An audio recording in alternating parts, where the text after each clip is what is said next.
नमस्कार, मैं हूं आकर्षण उपल और इस समय आप ये सीधी तस्वीरें देख रहे हैं करनाल से, जहां पर आपको बता दें कि आज बीजेपी के द्वारा जो पिछले 8 साल की उपलब्धियां हैं वो गिनाई जा रही हैं। और करनाल के जो बीजेपी जिला अध्यक्ष है, इंद्री से विधायक है, गरौंडा से बीजेपी विधायक है, वो अब यानी कि प्रेस वार्ता को संबोधित करेंगे। रविंद्र कल्याण जी, प्रदेश प्रवक्ता श्रीमान वीरेंद्र चौहान जी, हमारे इंद्री से विधायक श्रीमान राम कुमार कश्यप जी, हमारे जिला के प्रभारी श्रीमान दीपक शर्मा जी और उपस्थित सभी हमारे प्रिंट मीडिया, सोशल मीडिया और इलेक्ट्रॉनिक मीडिया के सभी साथियों का आज की इस प्रेस वार्ता में मैं हार्दिक अभिनंदन करता हूं, स्वागत करता हूं। जैसा कि आप सबको मालूम है कि आज हरियाणा सरकार बने हुए 8 साल पूरे हो गए हैं, उसी के संदर्भ में आज की प्रेस वार्ता रखी गई है। इसके अनुरूप में पहले हमारे प्रदेश प्रवक्ता वीरेंद्र चौहान जी से कहूँगा कि वो अपनी बात रखें, उसके बाद हमारे विधायक रविंद्र कल्याण जी, राम कुमार जी हमारे। वार्ता में आप सभी करनाल के सम्मानित मीडिया के मित्रों का स्वागत, अभिनंदन।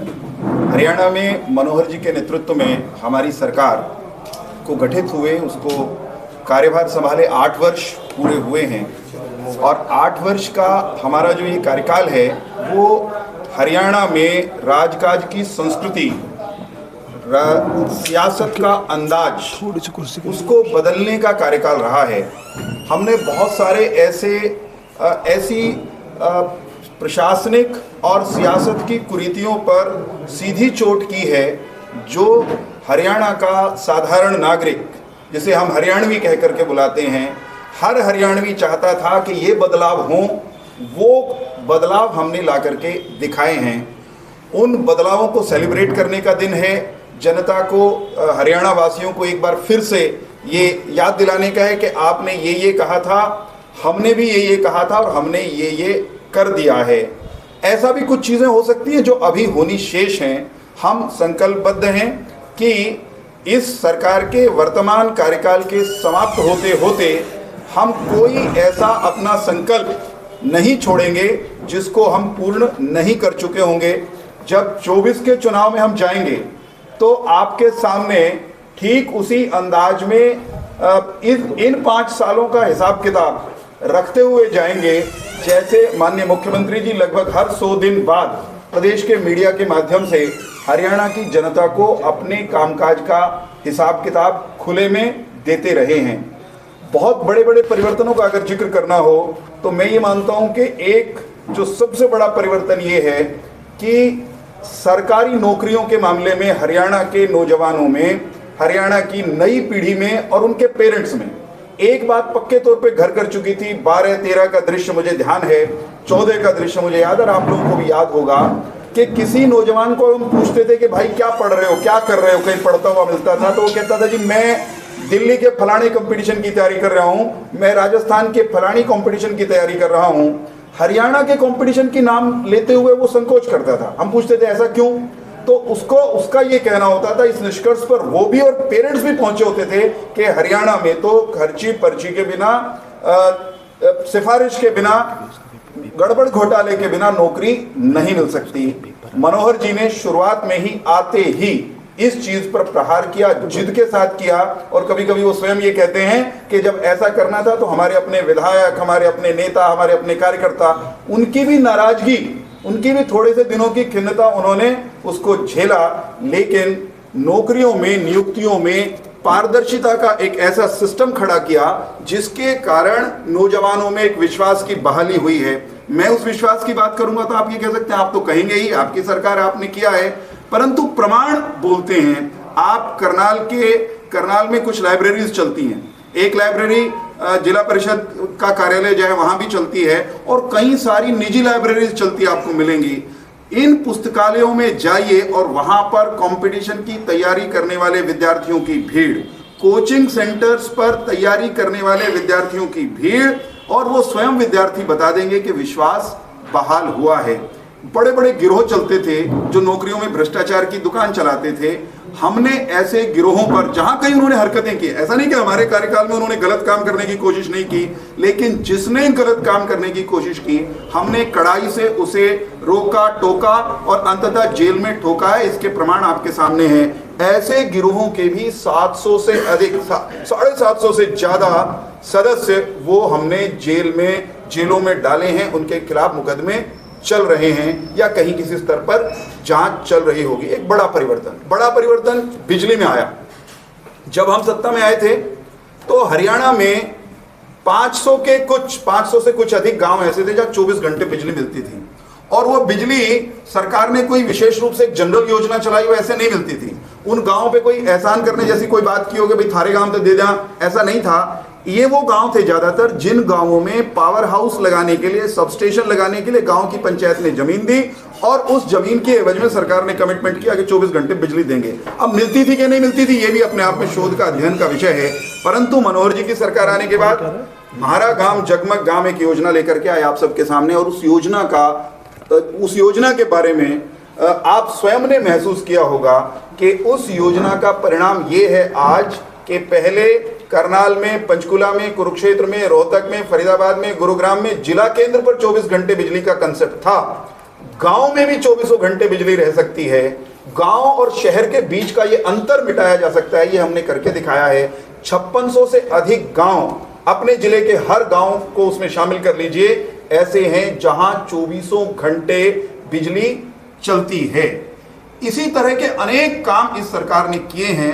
हम आज उन पर बहुत विस्तार से चर्चा कर सकते हैं। उन सारे कामों को करते हुए ऐसी हमारी कई योजनाएं भी हैं मित्रों, जिन योजनाओं की हम तारीफ करें, हम खुद कहें, वो अलग बात होगी। हमने अच्छा काम किया तो हम कहते हैं, कहेंगे भी, परंतु जिनका अनुकरण दूसरे राज्यों ने किया, ऐसी एक योजना का जिक्र कर दूं, एक या दो का कर दूं चलते चलते बहुत ब्रीफ में, क्योंकि बहुत बातें करने की हैं। Transfer policy, online transfer policy, मुख्यमंत्री जी के ही शब्द हैं, और हमने तो स्वयं, मैं पत्रकारिता में रहा हूं, मैंने स्वयं वो दृश्य देखे हैं कि ट्रांसफर का सीजन चलता था। खास तौर पर शिक्षा विभाग के 20, 25, 30% तक अध्यापक जेबों में नोटों के बंडल डाले हुए सेक्रेटरिएट में घूमा करते थे। वहां मेले जैसा माहौल होता था। हमने आने के बाद स्थानांतरण को ऑनलाइन प्रक्रिया कर दिया। भ्रष्टाचार का, लेन देन का जो उद्योग पिछली सरकारों में चलता था, उस पर हमने गहरी चोट की। नतीजा ये है कि अब तबादला कंप्यूटर करता है और मानवीय हस्तक्षेप वो न्यूनतम के स्तर पर आ गया। ये परिणाम हमने शिक्षा विभाग से शुरू किया, लेकिन सभी विभागों तक लेकर के गए, और अब 80 से ज्यादा जिस डिपार्टमेंट में कर्मचारी हैं वहां पर ये नीति लागू है। नीति का आपको मालूम है, नई बात जो मैं जोड़ना चाहता हूं वो ये है कि हमारी ट्रांसफर पॉलिसी को देश के कई राज्यों ने बहुत गहरे से अध्ययन किया, और उनका जो है उसका अनुकरण अपने अपने अंदाज में उन्होंने किया है। ऐसे ही अनेक काम जिसका अन्य राज्यों में अनुकरण हुआ है, उसमें से एक स्वामित्व योजना भी है। गांव के अपने में से अधिकांश लोग रहने वाले हैं, लाल डोरे के भीतर रहा करते, घर किसका है, मकान किसका, उसका कोई कागज किसी के पास नहीं था, और उसके कारण विवाद भी रहते थे। और किसी के पास घर है, मकान है, उस पर वो लोन लेने की कभी सोचता तो ले नहीं सकता था। बैंक कहता था स्वामित्व दिखाओ, ऑनरशिप किसकी है, ये लैंड किसको बिलोंग करता है। हरियाणा सरकार ने इनिशिएटिव लिया, स्वामित्व योजना लेकर के आए, लाल डोरा समाप्त किया, ड्रोन से मैपिंग की, और गांव में हजारों साल से बैठे हुए, बिना मालिकाना हक के बैठे हुए लोगों को उनके घर, मकान, बाड़े, घेर का स्वामित्व हमने दे दिया। हमने दिया, लोग राजी हैं, परंतु इस योजना की पूरे देश में सराहना हुई है। प्रधानमंत्री जी ने देश भर में इसको लागू करने की बात की। इसी तरह आपको याद होगा पंचायत का चुनाव, पिछली बार पंचायत का चुनाव हुआ, न्यूनतम शैक्षणिक योग्यता की हमने बात की। विधानसभा में हमारे 2 विधायक बैठे हैं यहाँ पर, विधानसभा से हमने व्यवस्था कर दी कि अब न्यूनतम शैक्षणिक योग्यता होगी। प्रतिपक्ष हमेशा नेगेटिव बात करता है, पीछे की तरफ जाने की बात करता है। उन्होंने कहा यो कोनी चालदा, या कहानी, यह बात कोनी ठीक, और उन्होंने अपने बंदे खड़े किए।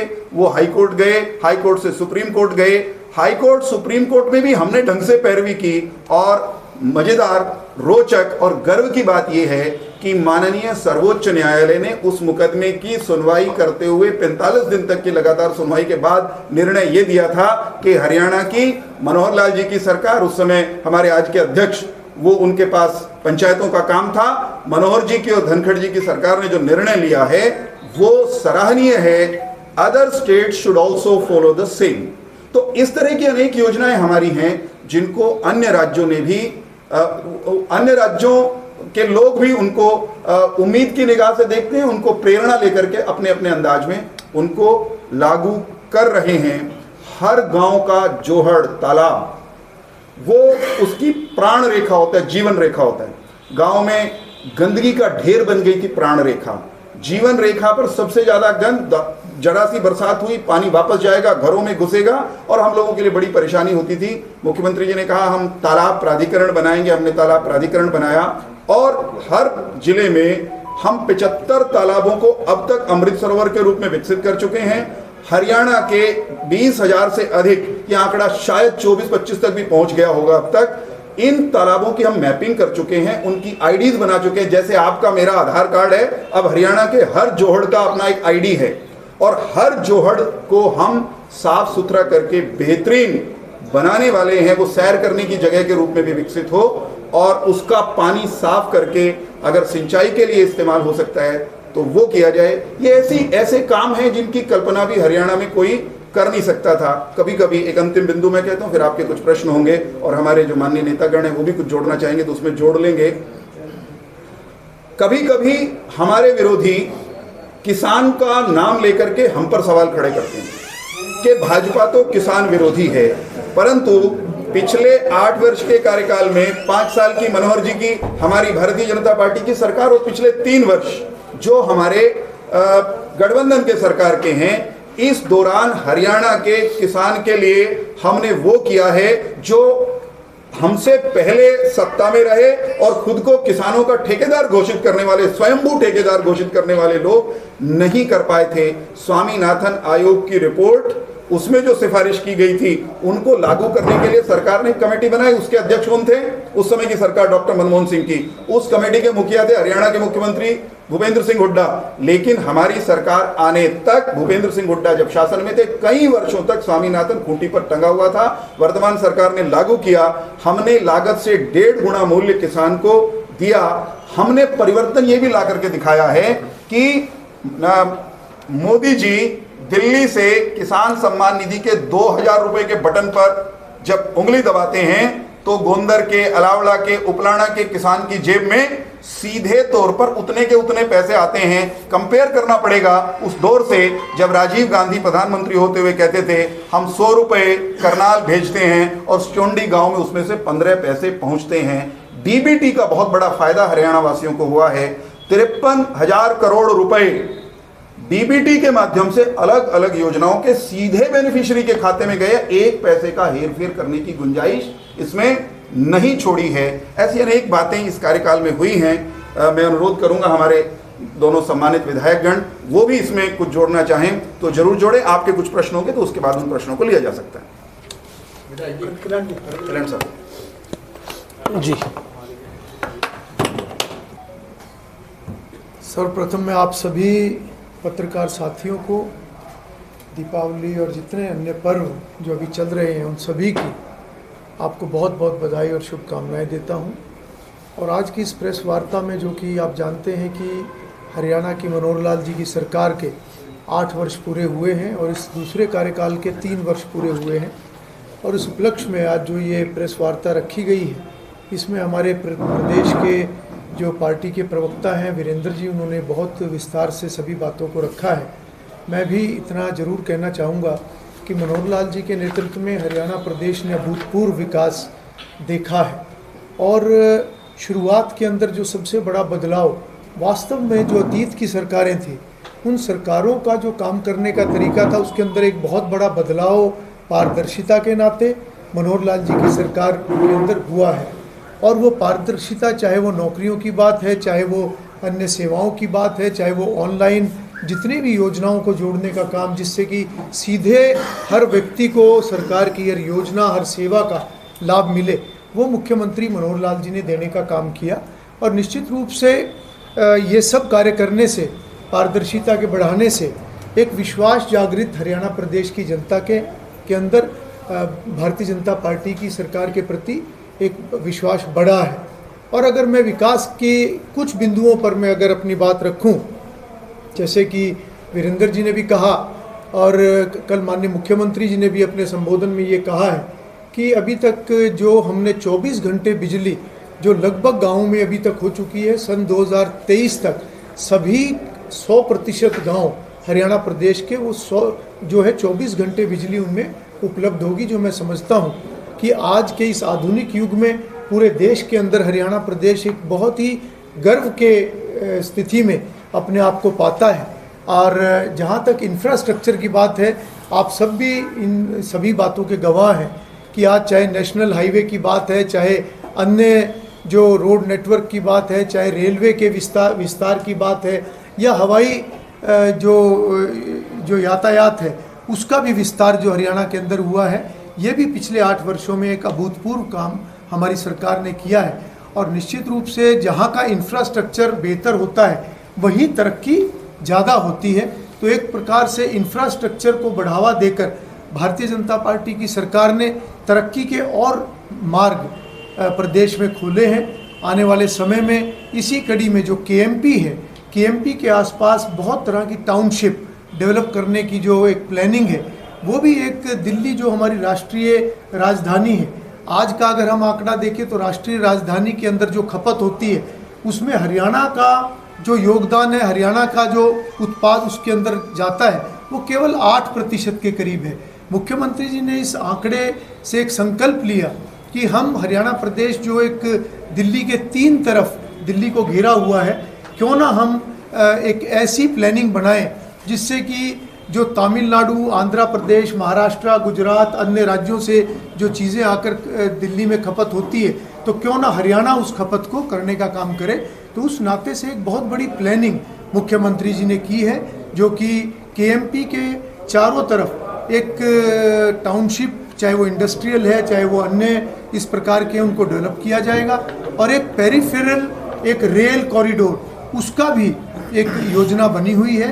तो इस प्रकार से बहुत इंफ्रास्ट्रक्चर में हरियाणा प्रदेश आगे बढ़ रहा है। बहुत सारी ऐसी योजनाएं हैं जिनका आने वाले वर्षों में एक बहुत अच्छे नतीजे हमें देखने को मिलेंगे।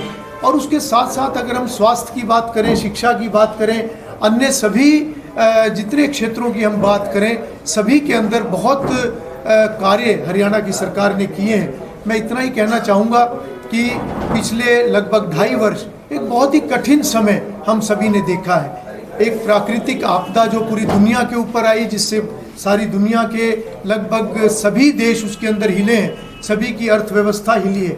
अमेरिका जैसे ताकतवर देश, वो भी आज उनकी भी अर्थव्यवस्था पूरे तरीके से चरमाई हुई है। तो ऐसे कठिन दौर से जो हम लोग निकले हैं, उसमें भी कोरोना में एक अच्छी मैनेजमेंट, चाहे वो केंद्र में माननीय नरेंद्र मोदी जी के नेतृत्व में या हरियाणा प्रदेश में मुख्यमंत्री मनोहर लाल जी के नेतृत्व में एक अच्छे मैनेजमेंट करते हुए उस समय से भी बाहर निकले हैं। और निश्चित रूप से आज जो रुके हुए हमारी परियोजनाएं हैं, जो विकास का पहिया एक प्रकार से रुक गया था, आज दोबारा से विकास के जो कार्य हैं वो चले हैं, सारी परियोजनाएं दोबारा चली हैं। और अन्य जो योजनाएं सरकार ने बनाई हुई हैं, जल्दी वो भी धरातल पर आएंगी। अगर मैं अपने क्षेत्र की बात करूं, मैं करनाल क्षेत्र की बात करूं, तो करनाल क्षेत्र आप सभी जानते हैं, क्योंकि आप सभी बुद्धिजीवी हैं और बहुत लंबे समय से आपने भी पत्रकारिता के माध्यम से बहुत सरकारों को आपने देखा है। तो आप भी इस बात के गवाह हैं कि भारतीय जनता पार्टी की सरकार आने से पहले जो सरकारें थी, वो हमारे क्षेत्र को बहुत एक तरह से इग्नोर करने का वो काम करती थी। भारतीय जनता पार्टी ने जिस प्रकार से एक सबका साथ सबका विकास, समान विकास जिस प्रकार से पूरे हरियाणा प्रदेश में हुआ, तो हमारे क्षेत्र को भी एक विकास के नाते एक बहुत अच्छा हिस्सा मिला है।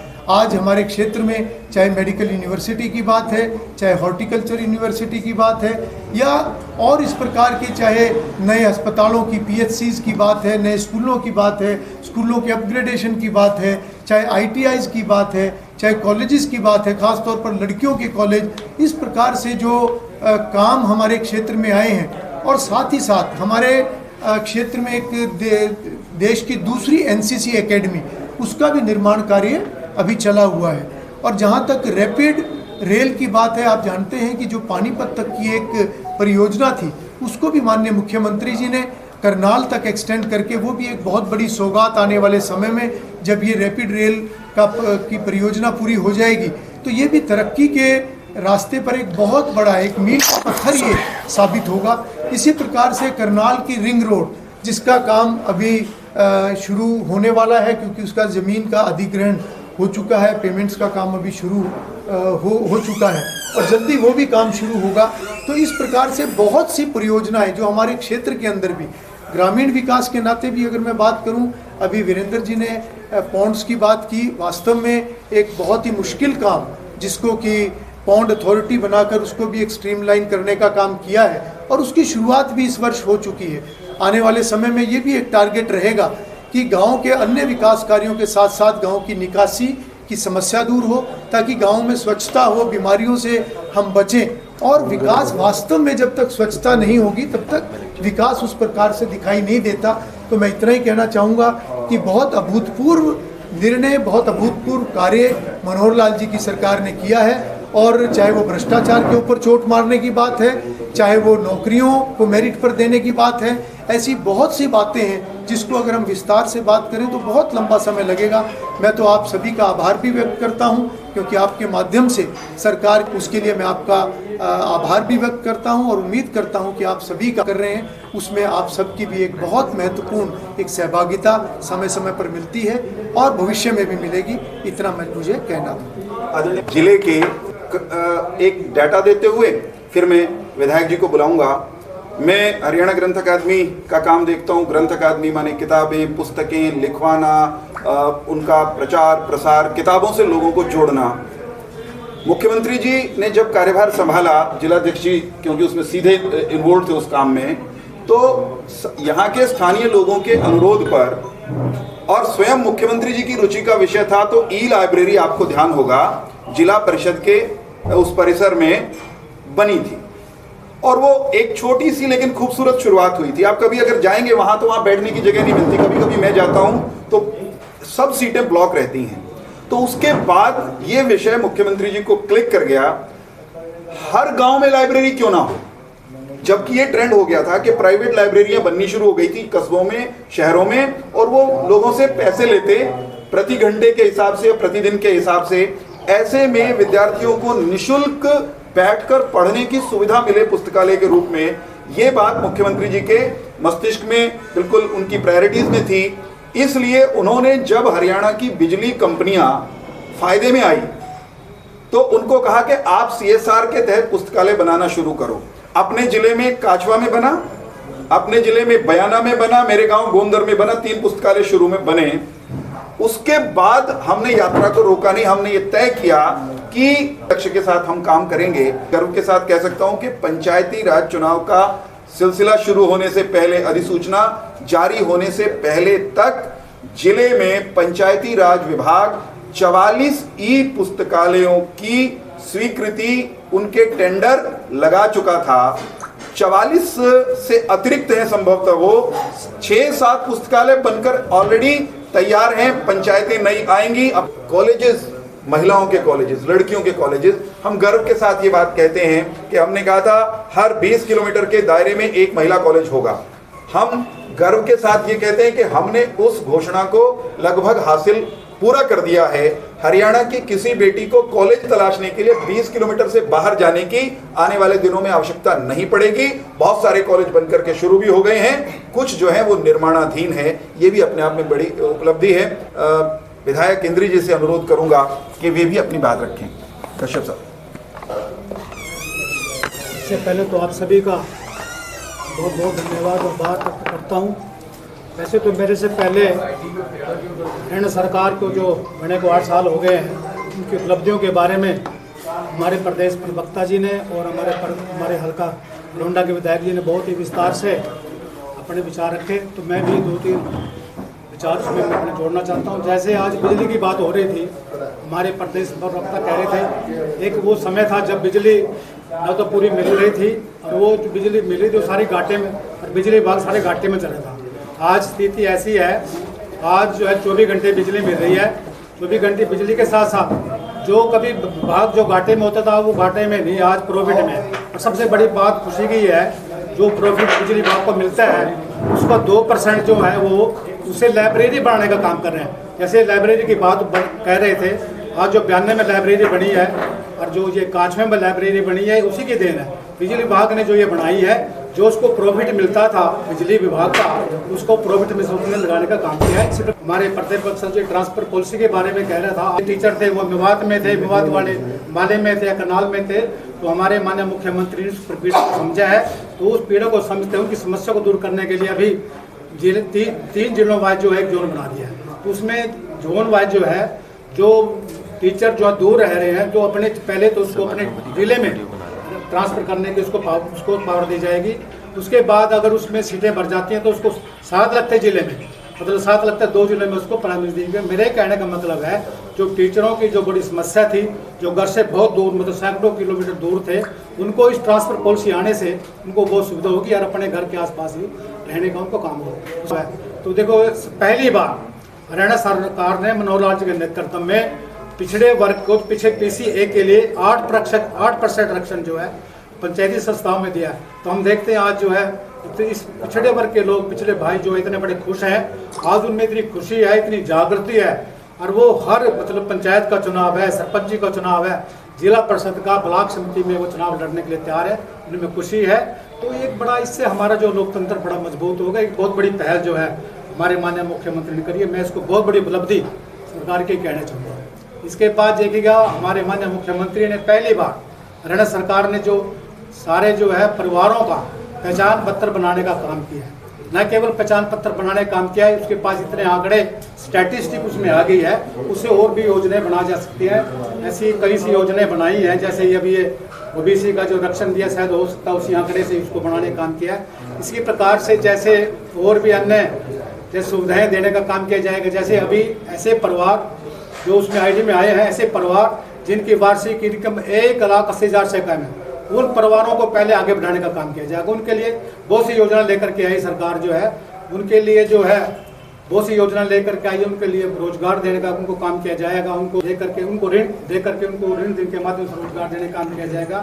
इसी प्रकार से उनके जो कच्चे मकान हैं, पहले कच्चे मकान जो ऐसे परिवार जिनकी वार्षिक इनकम लागत से उनको बनाने का काम किया जाएगा। घर बैठे जो है पेंशन लगाने का काम किया जाएगा।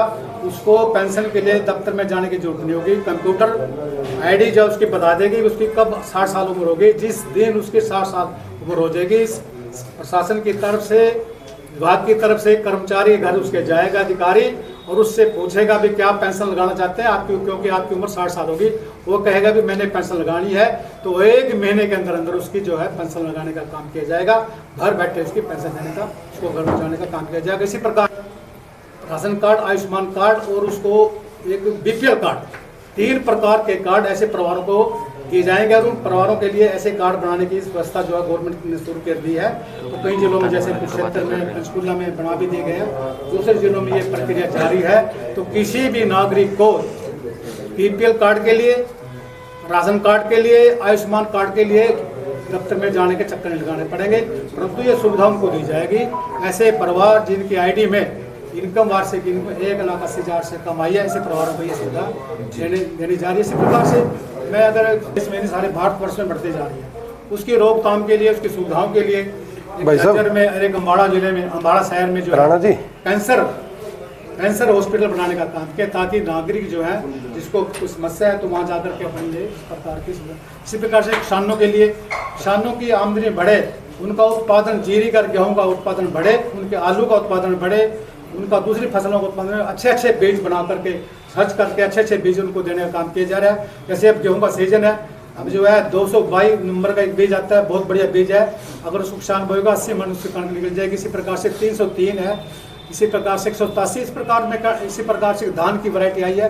भाजपा के जब से भारतीय जनता पार्टी अस्तित्व में आई, उससे पहले जनसंघ था, तो उसके अब तक के अगर सबसे बड़े नेता का जिक्र करना हो, कोई पूछ ले कि हमारे सबसे दिग्गज नेता का नाम लें हम, तो ऐसा एक व्यक्तित्व है, तो वो है डॉक्टर मंगल सेन। अपने में से नई पीढ़ी के लोगों को, कईयों को नहीं ध्यान होगा, लेकिन पुराने लोग जानते हैं। 7 बार रोहतक से आप विधायक रहे, हरियाणा के उप मुख्यमंत्री के रूप में भी आपने काम किया।